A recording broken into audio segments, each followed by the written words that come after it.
Vamos a hablar con otro escritor que yo admiro muchísimo, creo que es uno de los mejores escritores, por lo menos creo que tiene una gran prosa. Él tiene un libro excelente que se llama El día que maté a mi padre, ¿no? Confesiones de un ex comunista. Pero además es alguien, estoy hablando de Jorge Sigal, mi amigo Jorge Sigal, es alguien con quien yo me identifico muchísimo, porque igual que él, yo también tengo una formación comunista. Yo siempre me pregunto si alguna vez se puede dejar de ser comunista, porque yo por lo menos creo que he dejado de ser comunista, pero sin embargo parece que hay algo parecido a la religión, ¿no? Así como quienes están formados en la moral católica, en la moral cristiana, raramente, aunque dejen de ser cristianos, raramente pueden renunciar a esa moral. Me parece que quienes provenimos, en mi caso, de una familia comunista, muy ligada al Partido Comunista, uno siempre se pregunta si no está en el fondo siempre esa mirada un poco inconsciente, un poco consciente también de eso que significa la formación de cada uno. Yo siempre digo que en esta mesa hemos sido dos, él menos que yo, Roberto Siger, él también estuvo en Summerland. Summerland yo siempre lo cuento es un dato risueño. Yo iba a un jardín de infantes del Partido Comunista, que era el Sarmiento Corcha, que era un jardín de infantes que dependía del Partido Comunista, y una colonia, a dos colonias de vacaciones, que también dependían del Partido Comunista, que era Almafuerte, la colonia Almafuerte, y después la colonia Summerland, donde íbamos una temporada, ¿no? Y cantábamos, por ejemplo, no sé, la Internacional, representábamos la caída de Salvador Allende, siendo muy chiquitos. Bueno, esas cosas absurdas que tiene el comunismo. Pero Jorge Sigal es mucho más, digamos, tiene una formación mucho más comunista que yo, porque él, por ejemplo, a los 17 viajó a Moscú para estudiar marxismo-leninismo en un instituto que dependía del Comité Central de la Unión de Juventudes Comunistas. Eso es un montón, es un montón. Después, en 1984, cuando era miembro del Comité Ejecutivo de la Organización Juvenil del PC, la FEDE, renunció a su afiliación partidaria e incursionó en el periodismo profesional. Bueno, Jorge, primero, un gustazo tenerte acá. Sabés que te admiro mucho y me siento muy identificado con vos. Muchas gracias, Federico. Bueno, igualmente, por supuesto. Bueno, ¿qué hay de esto? ¿Vos tenés esa percepción que a veces, digamos, la formación comunista es una moral a nuestro pesar, o vos renunciaste por completo, digamos, ideológica y moralmente? Estaba pensando cuando vos hacías la introducción, y no sé si si vivís permanentemente con ella, porque efectivamente es una cosmovisión, es una como la concebíamos nosotros. No estoy hablando del pasado, porque por ahí podemos incursionar en el presente, pero era una cosmovisión, era una concepción religiosa de la política. Por lo tanto, tenía que ver con todo. Es decir, mi mundo era el mundo, lo que me rodeaba. Todo tenía que ver. Bueno, vos hablaste del Sarmiento y del Summerland y del Kinder, pero más allá de eso, mi familia se vivía con la pasión de ser comunistas, y yo siempre digo, mientras no te lo cuestionás, es fabuloso, porque es como efectivamente, con una concepción religiosa, te dejás llevar por las sabias manos del partido, como decían, por las sabias manos del partido, se hablaba así, ¿no? Y entonces, bueno, yo creo que lo que yo no pude fue dejar de pensar en aquello, a tal punto que muchas veces cuando hago una nota y me propongo hacer otras cosas y meto un párrafo que tiene que ver con aquella historia o con aquella decisión de quebrar con el comunismo, me pregunto, digo, un día me van a decir, otra vez, Jorge, con el comunismo, ¿por qué no para un poquito? Porque además, bueno, estamos hablando de un mundo que ya dejó de existir, en un sentido, por lo menos aquello que yo conocí, eso que era las 3/4 partes de la humanidad viven en un sistema, todo eso se desmoronó, se desmoronó solito, se cayó a pedazos. Pero bueno, sí, creo que hay una fuerte impronta. Además, nosotros nos casábamos entre comunistas, teníamos a los amigos, pertenecían al partido, por lo tanto irse del partido era también romper con todo eso. Por ejemplo, yo perdí muchos amigos, algunos muy queridos, algunos familiares esto es una cosa que me duele decirlo, yo tuve muchos amigos desaparecidos, y tuve amigos asesinados, porque bueno, el PC no estaba en la lucha armada, y al contrario, tuvo una posición de apoyo crítico al gobierno militar, pero tuvo 140 secuestrados, bueno, y buena parte de ellos, un 10% casi, o más, eran militantes de mis organismos, o sea, gente que dependía de mí.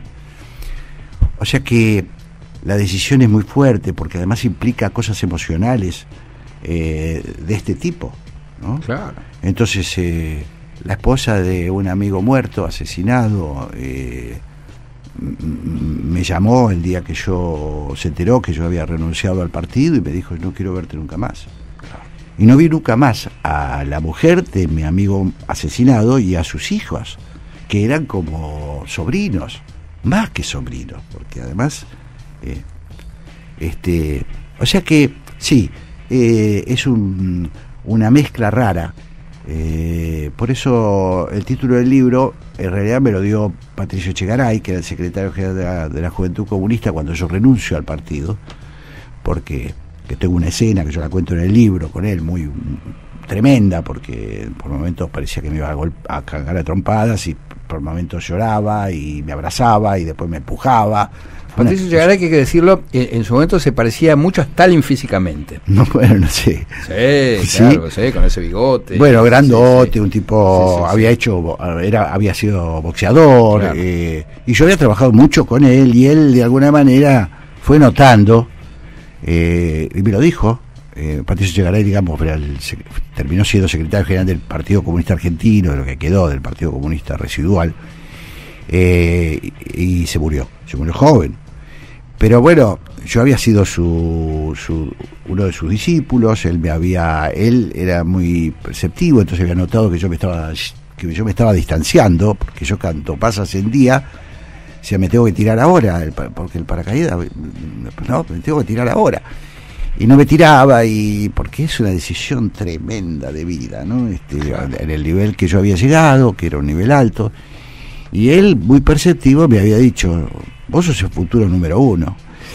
Y yo, cada cosa de estas que me decía Federico, yo sentía que me estaba hundiendo más. Pero cuando me fui, él me dijo, se puso a llorar, después medio me sacudió, medía casi 2 metros, y me dijo: pensalo bien, porque irse del partido es como matar al padre. Y de ahí sale y efectivamente, ¿no? Es decir, en mi caso era absolutamente así. Bueno, y hablemos un poquito del libro, del día que maté a mi padre, porque vos tuviste, digamos, una relación muy particular con tu papá, y es muy fuerte, bueno, el modo en que contás precisamente en el libro, bueno, cómo fue esa relación y cómo terminó la vida de tu padre. Bueno, sí, la historia con mi padre es que mi padre, a quien yo creo que como todo hijo varón, idealizaba muchísimo. Y mi padre era un tipo, primero, muy exitoso profesionalmente. Quiero ir en este orden, porque tiene que ver con la historia. Era un tipo muy exitoso, era un médico muy importante. Muy importante, quiere decir, a los 44 años había fundado su propia clínica donde trabajaban 24 médicos. Era un tipo 44, sí. Es muy joven. Claro. Y primera cuestión. Segundo, era un comunista pasional, que por supuesto nunca se le hubiera ocurrido que iba a dedicar, como sus hijos, el 100% del tiempo a la militancia, ¿no? Él trabajaba de médico, hacía su labor como médico, era médico de los principales dirigentes del partido. En mi casa era común hablar de Rodolfo Ghioldi, uno de los fundadores del Partido Comunista, Pedro Tadioli, secretario general del Partido Comunista de la provincia de Buenos Aires. Bueno, la dirigencia comunista de alguna manera pasaba por mi casa. Y yo miraba todo eso con ojos de niño, un padre así, un padre, además, en casa se cantaba la Internacional en los fines de año, bueno, era toda una cantidad de rituales, de cosas que son muy apasionantes, sí, claro, y muy atractivas, como volvemos al tema de las creencias. Y mi padre, como si fuera poco, tiene la mala idea de un día lo invitan a navegar con mi hermano menor, o sea, va mi madre, mi padre y mi hijo, mi hermano menor, que iba a cumplir ese día 7 años. Se van a navegar, nunca, no era una cosa habitual, se van porque los invita un conocido, es un médico amigo, y se cae en un momento, bueno, primero cuando entran al barco, esta es la versión que reconstruyo después con mi madre, cuando suben al barco, mi padre era un tipo muy confiado, porque además el comunista, ¿viste?, tenía esa cosa, si la historia va para allá y nosotros vamos a vencer, y cosa eso de fe se traslada a todo. Sí. Entonces le dijo el médico, el dueño de la embarcación, le dice, ponele el salvavidas al nene. Y mi padre dice, no, estoy yo. Y bueno, pasó lo que no pasa, lo que no debe pasarse. La vela hizo un respingo, cuando estaban llegando al puerto, a tierra, la vela hace un respingo, lo tira a mi hermano al agua. Mi papá, que era un buen nadador, se tira a rescatar a mi hermano, y mi hermano aparece porque alguien en un bote lo levanta, dice, lo veía ahí flotando, y mi padre se muere. Mi padre se ahoga o se muere, porque no sabemos, nunca se hizo la autopsia, no sabemos si murió quizás de un ataque cardíaco porque era un buen nadador, o se murió, o se ahogó. Pero lo cierto es que así termina la historia de mi padre, y por lo tanto lo que yo tenía como un superhéroe se confirma. Claro. Imagínate, además muerto así, claro. Tenía que tener un final heroico y lo tuvo, recontra lo tuvo. ¿Y vos qué edad tenías en ese momento? Y yo tenía 14. Y no fui a ese paseo. Fíjate lo que era la vida de los otros, ¿no? No fui al barco, no fui a pasear a ese paseo, porque había se hacía la fiesta del 50 aniversario del partido, y para mí eso me habían invitado en una fiesta en la clandestinidad, semiclandestinidad, clandestinidad, ¿no? Y entonces para mí eso era tenía una emoción gigantesca, ni se me ocurrió ir a hacer paseo en barco. Por eso me quedé, y me enteré de que mi padre había desaparecido en el agua cuando volví de la fiesta, que era la primera vez que yo transgredía así una norma, digamos, de llegada, de horario de llegada. Eran como las 4 de la mañana, y ahí me estaba esperando un tío mío que me cuenta la historia. Bueno, es muy dramática contada así. Fue muy muy muy difícil como cualquier duelo, ¿no? Pero en este caso se le sumaba el ingrediente de la resurrección a través de la ideología, claro, ¿no? Porque claro, el entierro fue una ceremonia donde habla el partido, y las coronas que a mí me emocionaba era cuando decía Comité Central del Partido Comunista, Comité Provincia del Partido Comunista, Federación Juvenil Comunista. Todo eso tenía una significación que es muy fuerte, ¿no? Entonces, bueno, las cosas se dieron así, y yo no... el libro ese tenía un poco ese propósito. Yo cuento ahí en el artículo que vos mencionabas de La Nación, sí, de la semana pasada, sí, del viernes. Cuento que fui a una charla, y un embajador, cuando me escuchó, un embajador de una ex república socialista, dice, bueno, acá se dieron distintas versiones, una de ellas freudiana. Dice, bueno, hablaba así, bueno, freudiana. Dice, bueno, puede ser, cada uno tiene su visión del tema, ¿no? Porque el tipo decía que en realidad el comunismo, que él había vivido el comunismo de un país administrado por brutos. Claro. Yo la pasión no la conocí, vi brutos a cargo de un Estado. Claro. Eran brutos, dice, los policías eran brutos, no es que tenían una concepción ideológica, que iban a perseguir, decían, aquel es enemigo, iban, lo buscaban, lo tiraban al río o lo torturaban. Bueno, es un poco lo que uno puede ver hoy en Venezuela, digamos. Venezuela está gobernada por un grupo de analfabetos, en el mejor de los casos, de gente muy, muy rústica y sin ningún tipo de formación en el peor.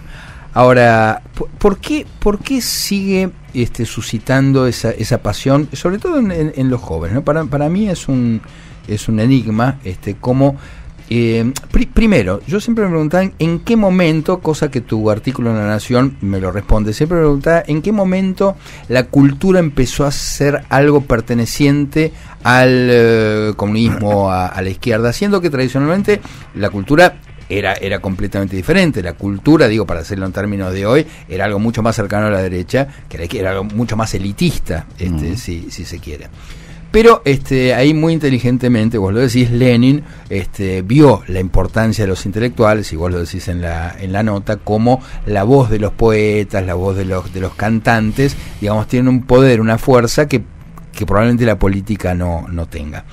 Y eso a pesar de la caída de la Unión Soviética, a pesar del fracaso monumental, digamos, que han sido todos los regímenes comunistas, de izquierda, socialistas, a pesar de eso todavía tienen ese romanticismo, y a pesar de eso todavía hoy una parte muy grande, digamos, de los jóvenes adhieren a esto, digamos, que demostró ser un fracaso. ¿A qué lo atribuís? Bueno, me parece que hay dos partes, ¿no? La primera es la inteligencia de Lenin, en principio, que yo creo, esto lo pude deducir ya no hace tanto, digamos, hace unos años, leyendo y estudiando algunas de las historias de la Revolución Rusa y los inicios. Y si cuando vos analizás un poco el origen del sistema soviético, vos notás que Lenin, hay un momento que a lo único que le presta atención es al servicio de inteligencia, es a conformar un servicio de inteligencia, que por supuesto estaba cubierto de una mística, ¿no? Así, defender la patria socialista, defender los intereses nobles de la clase obrera, pero él le da una importancia enorme. Ahora, a que se entienda bien, no estoy hablando de los espías, del vulgar espía, de Americans, sí. Digamos, eso es una parte, pero hay otra cosa, hay otra parte que es una política de inteligencia. A nosotros nos decían infiltrados, que decían que teníamos infiltrados, y nosotros nos ofendía muchísimo. Creo que hay un poeta, incluso de Alfredo Varela, que habla de los infiltrados, creo, como burlándose, ¿no? Pero la verdad verdadera es que la política fundamental de los partidos comunistas del mundo, el sistema fundamental, era un sistema de inteligencia, era un sistema de infiltración, era un sistema de cooptación. Esto, si me hubieran escuchado mis camaradas en su momento, hubieran dicho, se volvió loco, se hizo traidor, en realidad, porque esto sonaba así, que claro, no pueden entender la pasión nuestra, entonces lo atribuyen a que estamos intereses espurios. Pero no son intereses espurios, es convicción. Claro. Y alguien una vez me dijo, hay dos servicios de inteligencia, cuando yo era comunista, hay dos servicios de inteligencia, los dos mejores servicios de inteligencia del mundo son los soviéticos y la Mossad, porque los dos están basados en la convicción y no en la plata. La CIA puede tener agentes extraordinarios, pero es un tema, bueno, era un poco simplificado, ¿no? No, yo entiendo. La idea, digamos, es que permea en la sociedad por la autenticidad, digamos, de que importa el mensaje. Exactamente. Entonces me parece, pero la inteligencia, a lo que yo trataba de referirme, no es a los servicios de inteligencia, la infiltración burda, meter un tipo en algún lugar, en un partido político, en otro partido, que también se hacía, pero sobre todo en la cooptación de referentes intelectuales. Claro. Esto lo vio la Internacional Comunista. Necesitamos conquistar el corazón de los intelectuales, necesitamos que los escritores sean comunidad, y eso tenía era un material muy atractivo para para la gente sensible, para la gente que tiene sentimientos. Cambiar la historia de la humanidad, liberar a los obreros, los mártires. Tiene una cantidad de cosas que es muy difícil no simpatizar. Las víctimas del nazismo, la liberación de Alemania, bueno, todo eso junto. Aparte, lo que ocurría dentro de la Unión Soviética era un misterio, entonces también estaba esa sensación de que había algo ahí de igualar a las personas. Totalmente. y de no, Totalmente. y que esas desigualdades del capitalismo había otra parte donde no existía. Totalmente, y el argumento de que todo era una especie de campaña difamatoria, Claro. Bueno, era... Después había cosas más enigmáticas. ¿Por qué Sartre, sabiendo porque él llegó y dijo que en la Unión Soviética había campos de concentración, de detención, que se detenían, pero dijo conscientemente que no había que denunciarlo, porque era atentaba contra el objetivo principal de la clase obrera, que es la liberación. Entonces, bueno, es muy complicado porque los seres humanos tendemos a ser simplistas, buenos, malos, blanco, negro, y las cosas no son tan así. Pero eso sigue ocurriendo. Hoy día tenés gente progresista que ve lo que pasa en Venezuela y de alguna u otra manera lo justifica. Sí, y bueno, eso es interesante lo que decís, ¿no? Yo siempre me pregunto, de todos modos, hay un poquito ya ahora de necedad, ¿no? Que me cuesta entender. Es decir, vos puede ser que hasta Fidel Castro, al Fidel Castro de los 80, hasta los 80, bueno, lo romantizás, los guerrilleros del ¿cómo se llama? De ese grupito de guerrilleros que toman un país, que arman un sistema nuevo, que, bueno, había motivos. Ahora, no puede ser que cada vez que intentes hacer algo te salga lo mismo. Claro. Hace Venezuela y te sale lo mismo y peor, y cada vez peor. Nicaragua cada vez peor. Y cada vez más acentuada la versión empeorada cada vez. Sí, y cada vez la más despojado de eticidad. Sí. Ortega es un troglodita. Ortega gobierna con su mujer. Ortega Murillo. Es impresionante. Es insultante, sí. ¿no? Sí. En otro momento habría que haberlo explicado. Bueno, la camarada Murillo, no sé, bueno, lo explicarán, supongo. Pero ni hablar del embrutecimiento de la narrativa, porque esto de Maduro ahora de adelantar la Navidad. Sí, y yo creo, la verdad, me permito dudar, no quiero caer en lo que caían mis enemigos de entonces, ¿no? Pero ya me permito dudar de que Maduro pueda ser una persona que tenga algún tipo de ideología. Sinceramente lo dudo, porque me parece un tipo, primero que son todos multimillonarios, desembosados, todos chorros, han armado una burguesía propia, ¿no? La boliburguesía. Total. Esto, cuando yo era chico, bueno, no era tan nítido. Sí, yo fui a la Unión Soviética y vi algunas cosas, no veía, podría haber visto, verlo lo veía, porque había gente que me insinuaba que los burócratas los únicos que vivían más o menos bien, las tiendas de extranjeros, había tiendas para extranjeros, nosotros comprábamos como extranjeros, teníamos un lugar que con $, vos accedías a cualquier cosa, eran poquitos los berioshkas, eran tiendas especiales, pero había desodorante, por ejemplo, que en Moscú no se conseguía desodorante, entonces tenías acceso a eso. Los burócratas todos tenían acceso al berioshka. Claro.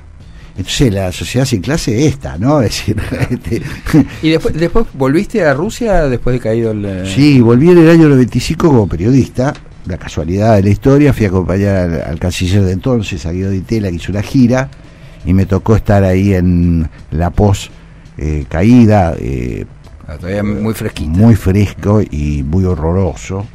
El momento en que estaba la gente hacía cola, se ponían en los costados del metro, de la escalera del metro. Las escaleras del metro de allá son de 200 metros, es una cosa impresionante, para vender vendían una zapatilla, la aguja, la hojita de afeitar. Claro. Bueno, ahora fíjate, no fue la Rusia que vi yo. Yo viajé en el 2003, habrá sido. Claro, más o menos, vos sabés. Un poco más, sí, claro. Sí, 2005, suponete, algo así.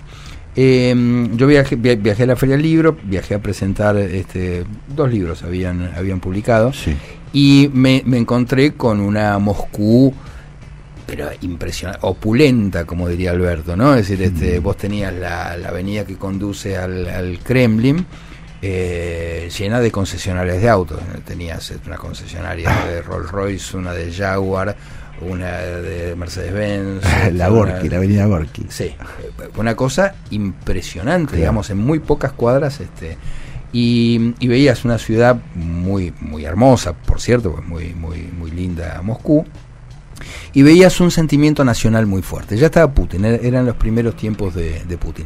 Y veías ese sentimiento nacional y te das cuenta inmediatamente que la hipótesis de conflicto era Estados Unidos. Uno suponía que después de la caída del muro, digamos, Rusia iba a ser, digamos, algo, una aproximación a Occidente, iba a ser parte. Y no, la verdad es que no. Y en eso tuvo que ver mucho Putin. Entonces es curioso, porque hoy muchos progres, mucha gente de izquierda, ven en Putin algo que Putin no es, porque Putin es un tipo de derecha, diría de extrema derecha, es un nacionalista extremo, digo, a diferencia de este internacionalismo, digamos, del cual se habla en la Unión Soviética, a pesar de que el tipo pertenecía, digamos, a los servicios de inteligencia, a la KGB, pero en un punto vos te encontrás, digamos, que el espíritu de la gente tiene todavía esa cosa anti-Occidente y anti-Estados Unidos que tenía la Claro, pero porque me parece que nosotros nos cuesta entender realmente lo que es Rusia, lo que fue siempre Rusia. Claro. Entonces, nosotros tendemos a pensar o a mirar a Rusia, a la Rusia pobre, a la Rusia de la revolución, a la Rusia de los obreros, bueno, pero lo que olvidamos es la Rusia imperial. Claro, es la Rusia imperial, el orgullo ruso. Y por otra parte son pueblos guerreros.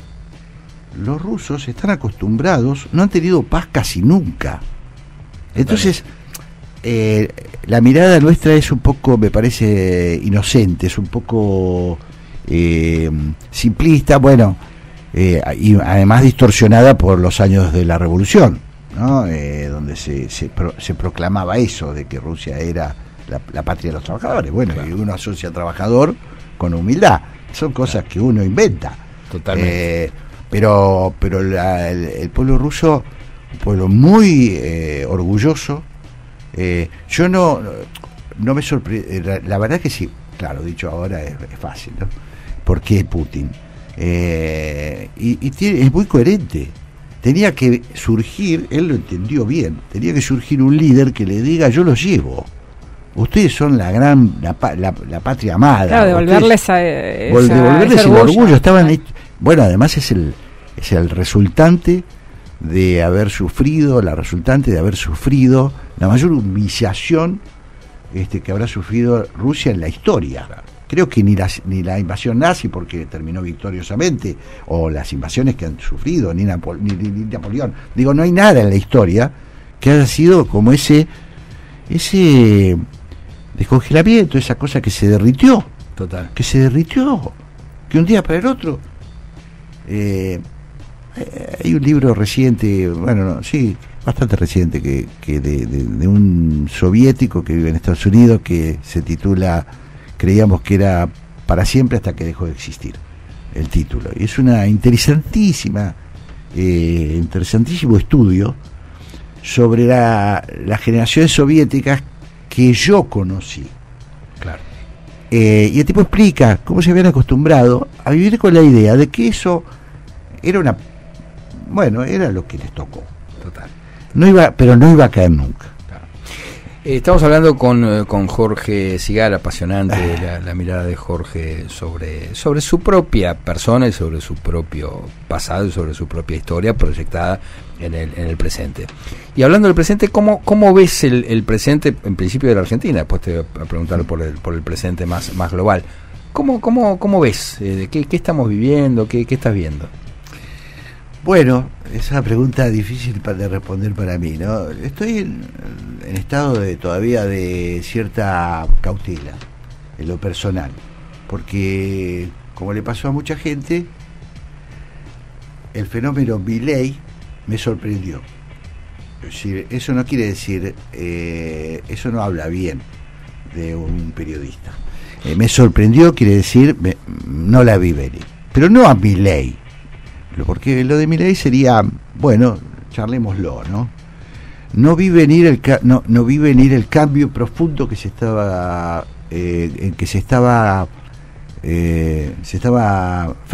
fermentando y que terminaría con la votación a Milei, porque me parece lo más importante, y ahí es cuando, digamos, me pregunto dónde estaba. Bueno, no soy el único, ¿no? Esto lo han dicho otros, muchísimos periodistas, y sorprendió mucho a la dirigencia política en general, o una parte de la dirigencia política. Me parece que hay un cambio, insisto en esto porque me parece importante, un cambio en las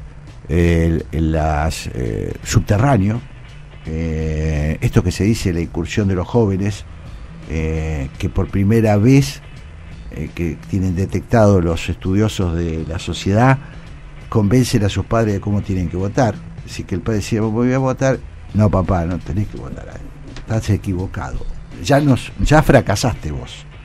No dicho con tanta crueldad, pero de alguna manera es así, no, tenés que votar lo que yo te voy a decir, ¿no? Esto es una cosa muy impresionante. Por lo tanto, no voy a eludir la pregunta, pero a mí me tiene en estado de perplejidad. Estoy mirándolo con cuidado. Me hubiera gustado que muchas de las cosas que se están cambiando y que creo que son imprescindibles, de que la Argentina vivió un artificio, además de la locura y del delirio del ideológico y del delirio del relato, vivió un artificio, es decir, un artificio que desde que yo tengo uso de razón, vivimos con lo que no tenemos, bueno, en fin, esa transformación del país me parece necesaria. Está encabezada por un hombre que a mí no me cae simpático, sus formas, su radicalidad, me hubiera gustado, pero bueno, otra vez, qué sé yo, me queda resabio idealista. Me hubiera gustado, yo soy un tipo que me considero, me gusta el centro, me hubiera gustado una cosa moderada, de centro posible, que de alguna manera lo intentó el gobierno de Cambiemos, de Juntos por el Cambio, Macri, que hizo, yo creo, más allá de que la historia lo juzga muy mal, porque las encuestas le dan muy mal, pero bueno, fue un intento. Pero ese intento fracasó por las buenas, digamos, ¿no? Con los buenos modales, el gradualismo y todo. Pero yo soy un tipo que tiende al centro. Entonces a mí que tener un presidente que llama idiotas a los periodistas, que tiene una obsesión, que creo que es parte del marketing, para colmo, por lo tanto no puedo dejar de asociarlo con desviaciones populistas. Creo que este es un presidente populista. Entonces... Y bueno, a mí no me gusta el populismo, no me gustaba el anterior, me dediqué bastante, todo lo que pude a combatirlo, a combatir la ideología del kirchnerismo, y no me gusta este proyecto basado en un líder providencial. No me gusta, ya digo, estas cosas me parece que... Y ahora como vivico, digo, bueno, lo único que ruego es que la correlación de fuerzas, usando términos de otros tiempos, de otras épocas, de mi otra vida, sea lo suficientemente, se dé de tal manera que nadie tenga todo el poder. Claro. Es decir, que obliga a la negociación. Por ejemplo, toda esta última etapa, donde Milei tiene que negociar, ir a hablar con la casta y negociar con la casta, a mí me parece una buena noticia. Que tenga que ir al Parlamento, al que le dio la espalda cuando asumió, tenga que ir de frente, aunque vaya a ser un acto a su estilo, que me parece ya es la condición de él sabe, porque ganó las elecciones además, y la ganó en buena ley, Pero me parece que esos son buenos síntomas, ¿no? A mí me asustaría mucho que él cumpliera con la promesa que hizo en campaña, claro, ¿no? Gobernar con el pueblo en la calle, en la forma plebiscitaria. ¿Y cómo ves el mundo? ¿Cómo ves este momento del mundo? Porque viste que en la época de la Unión Soviética que vos conociste, las cosas, digamos, el mapa estaba claramente dividido, ¿no? Ahora está complejo, porque incluso vos tenés a Trump, por ejemplo, muy cercano a Putin, y tenés un sector de la llamada derecha, ultraderecha, con posiciones bastante cercanas, paradójicamente, a ciertos grupos presuntamente progresistas, ¿no? Entonces vos tenés a los progresistas, por una parte, apoyando a Putin, y por otra parte a Trump apoyando a Putin. Sí. Tiendo a pensar, no lo pienso yo, sino que algunos autores que leo, y hay uno que me gusta mucho, que no es muy conocido en la Argentina, yo lo menciono siempre en mi nota, que se llama Iván Krastev, que es un búlgaro, pero es un politólogo que me parece impresionante, y además me impresionan los estudios que tiene hechos de las sociedades de Occidente, ¿no? Bueno, es nacido en Bulgaria, pero vive, creo que en París, o bueno, en todo caso es un ciudadano del mundo, escribe en el Financial Times, en el New York Times. Bien. Y él dice, me gusta esta idea de que en realidad no tenemos un problema de un cambio, sino que tenemos un sistema casi de ingobernabilidad permanente, porque él usaba una expresión que era parecido a esto, ¿no? Cuando se hablaba de la ola hay una ola de derecha, y pasó lo de Francia, que la ola sí, pero no alcanzó, y estaba Malechón, que de golpe hay un lío bárbaro, ¿no? ¿Y cómo es esto? Y dice, porque la única ola mundial es la de la insatisfacción. Las sociedades lo único que hacen es protestar. Y la protesta puede estar en un líder mesiánico, ojo con confiarse, ojo con aquellos, bueno, Trump se perdió una vez, sí. Ojo con confiarse, ojo con pensar de que ahora el estilo que viene es el estilo de lo Putin. No, Putin es un fenómeno ruso, tampoco exageremos con que eso se traslada. Claro. Bueno, hay un fenómeno Orbán en Hungría, que es un fenómeno, ¿no? Porque saca, es un autócrata por votación. Pero me parece que lo más dramático, no voy a decir nada nuevo, es que realmente las sociedades tienen un grado de inestabilidad muy fuerte. Nosotros soñamos, porque venimos justamente de esa época, Federico. Creo que nosotros tenemos una impronta muy grande, incluso inconsciente, de lo que fue la posguerra, claro. La post-segunda guerra, la generación de nuestros padres nos infundió a nosotros la idea de que el progreso era eterno, el progreso era permanente. Total. Puede haber retrocesos, pero se va hacia un lugar. Eso no era solo de comunistas. Yo pensaba la mayoría de las fuerzas democráticas del mundo, ¿no? Bueno, sí, hay traspiés, pero el mundo avanza, el mundo evoluciona. Eso no. Y en ese contexto, ¿cómo explicas, por ejemplo, que sectores progresistas que piensan que el mundo avanza apoyan a estos grupos terroristas como Hezbollah? No, bueno, ahí me parece que hay una que es muy fuerte eso, muy fuerte y muy dramático y muy horrible, porque yo creo que ahí se mezclan bueno, de alguna manera se mezcla la culturización que ha sufrido esos sectores llamados de izquierda progresistas, muy ligado a las reivindicaciones de género de sector, el tema de y el tema del, me parece que ahí se perdió la brújula.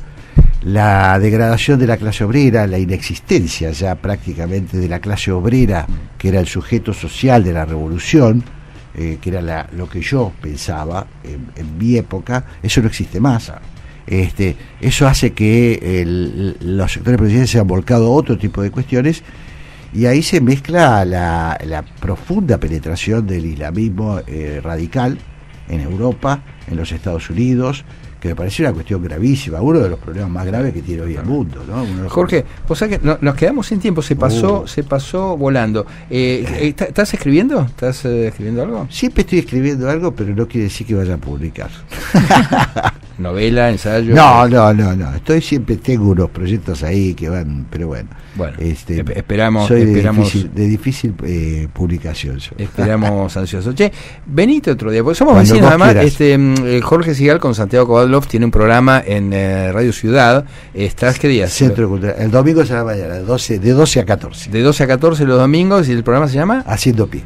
Haciendo Pie. Qué buena dupla. Santiago, que es un fenómeno, la verdad. Mandarle un abrazo enorme. Les agradezco muchísimo, ha sido un placer. Venite otro día. Venite otro día, que la verdad que es un gustazo. Charlamos. Jorge Sigal, mil gracias, pasó por El Equilibrista.